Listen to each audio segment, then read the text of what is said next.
Greetings. Tonight marks a special night in WWE history. Well, special for some, not so special for others. So I'm going to take the next 900 seconds to explain why tonight's so, well, not necessarily important, but how we got here. You see, for the Smackdown brand, it's been an identity crisis, almost from day one. Little Brother Raw, named after The Rock's signature catchphrase, has been struggling as of recent years, jumping networks from CW currently, formerly UPN, to Sci-Fi, to My Network TV, and now to its current home, USA. Now, of course, I got the order wrong, but you get the idea. SmackDown's like the little orphan child. Never finds a mother that truly loves it. Not only does this extend to the networks it's been on, it also extends to the writing staffs it's had.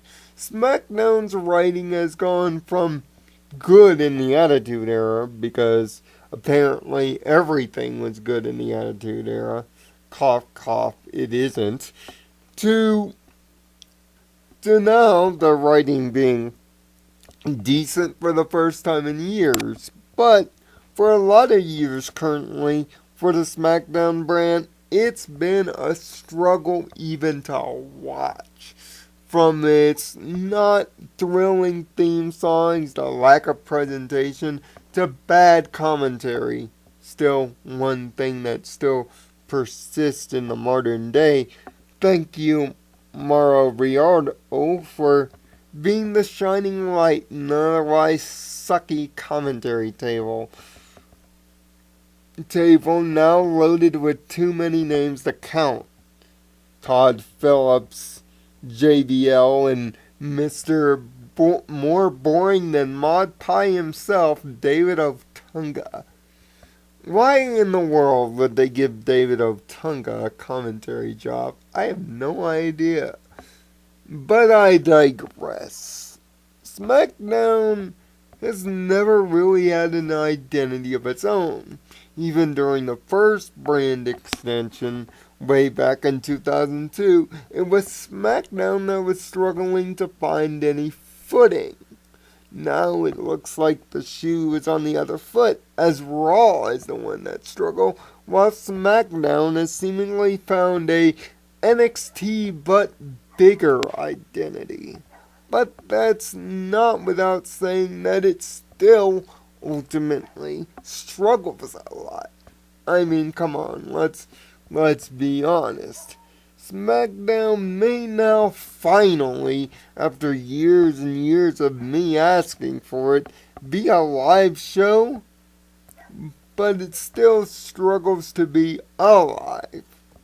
Maybe it's because, well, The Rock, the preeminent presence of the SmackDown brand, is no longer around. You see, he was the big selling point for the early days of SmackDown. Back when you had the weird theme song that nobody could coherent the words, and it had the two screens and the coolest pyro presentation this side of a 4th of July fireworks display.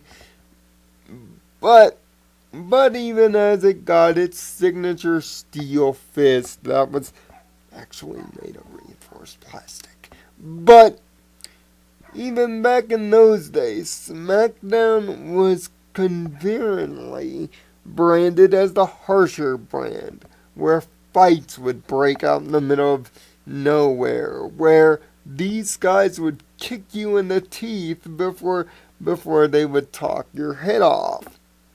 Some bit of that identity has been lost over the years, and it's just become just another brand, just another Raw, just another copy.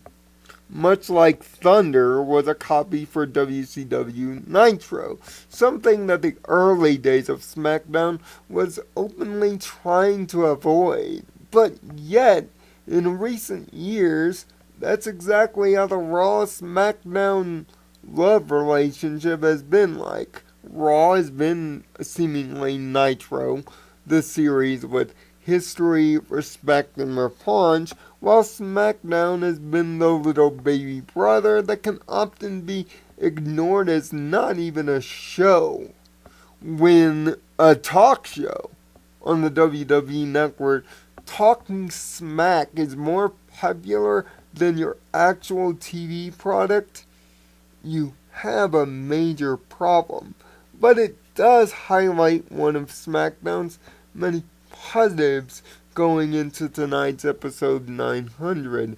The writing has gotten much better over the course of that time. Mainly because the head writer of SmackDown currently used to be the head writer of Imagine That, NXT, the fastest growing wrestling brand in the business. Now, I wouldn't say that's not both a gift and a curse, after all it is, and considering that the Survivor Series booking has been utterly terrible, it's funny that tonight we'll be reminded of when wrestling was better, seeing that The Undertaker and Edge will no doubt show up, show out, and create some pops on the road to Survivor Series. But that's an endemic problem with the WWE as a whole. Not one for this video, but certainly one for another video at another place. But it's notwithstanding, SmackDown has had some of the cooler moments, from the destruction of the DX bus, the multiple table opportunities, and yes, the superplex heard around the world between Brock Lesnar and Big Show. Trust me, even when they duplicated that moment years later, it didn't really feel that grandiose. Not like that moment. From weddings to screw jobs to Vicky Guerrero and, of course, Theodore Long. Trust me, WWE, if you don't have Theodore Long on this show, I'm gonna choke you. SmackDown has gone through a multitude of changes not only in the way that it's presented, but in its overall spirit. And that's where I think the biggest problem is going into tonight. The spirit has returned, but it has no real point. It just feels there. I mean, seriously? We're talking about the 900th episode of SmackDown, and none of SmackDown's newer stars, the stars that define the new cast of characters, from Bray Wyatt to Randy Orton to Baron Corbin, among others. We're not even talking about them. We're talking about Edge and The Undertaker, as though they're the draws. Again, it's an endemic WWE problem, but one that leads sadly into this. Even with a big women's title match last week in Glasgow, Scotland, SmackDown didn't feel like it truly meant anything. Other than that, why watch it? Why care to watch it? And that's been the biggest problem of the last 5 years. The lack of care given to SmackDown.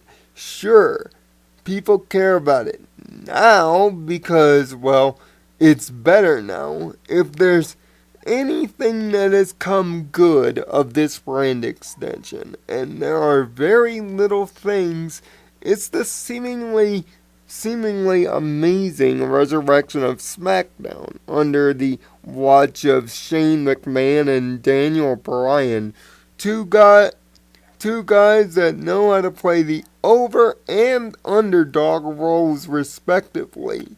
And the biggest thing of why this is systemically successful is the two, other than right now going into Survivor Series, have stayed largely out of the way and allowed the wrestlers to be the show, which is the systemic problem on Raw. Stephanie McMahon is like a pimp, or, to play it more family friendly for WWE's PG audience, an anchor weighing the entire brand down. An anchor that has coexisted for the last 3 years, and rather overshadowing the wrestlers that make up the new brand extension talent. God knows this entire thing has been a disaster, but at least for the Blue brand, for the first time in years, we're going into a landmark episode actually looking forward to it. Somewhat. Although tonight's going to be loaded with a lot more Survivor Series build up than you can shake a stick at, it doesn't make this episode any less special or less important. I mean, after all, it's not every day that we get to 900 episodes of a series. God knows I'll be celebrating that in another series I love so much next year. But for a wrestling show known as Raw's little baby brother, that should have been canceled, at least in my mind, on 4 different occasions, for us to get to this point, and even 100 Tuesdays after is an accomplishment. Although I hope and pray they manage to keep Smackdown on USA and on Tuesdays. A lot of Smackdown's biggest problems is the fact that it has no home and no constant place, unlike Raw, where you know it's Monday nights, 6 o'clock USA. It's automation. Unfortunately for Smackdown, this is not the case, and that's the biggest problem going into SmackDown's next 100 as we mark 1,000, which will no doubt, if Raw's 1,000th episode was any case, be a grand, massive event. But sadly, I feel that even with this video singing of the praises and the ups and downs of SmackDown's history, that the downs will continue to happen. It's just so sad. A series with the right name and the right attitude has not been able to live up to that attitude or to the person that gave it life and a name. It's become what it has not, and tonight's only going to be a sad reminder of what the brand could be, what it should be, and what it was. SmackDown has to reconnect, and it has a lot of struggles to get to. But in order for those struggles to be met, the WWE must be willing to re-tap into the core of what made SmackDown cool, even on basic cable to watch. Keep in mind, when I was growing up, UPN wasn't necessarily a channel that you could get to. But after SmackDown debuted, my cable company, Adelphia at the time, currently Comcast, had to quickly rush to get UPN on local station. Why? Because people demanded to watch SmackDown on time, on Thursday nights at 7 o'clock like everyone else in the United States was, instead of watching it Saturdays at 1 o'clock in the morning. Where did that SmackDown go? If they can do that again, SmackDown will, to steal the words from our president-elect, be great again. It's just so saddening that WWE doesn't want to give the effort. And that's been 900 seconds or more on Smackdown.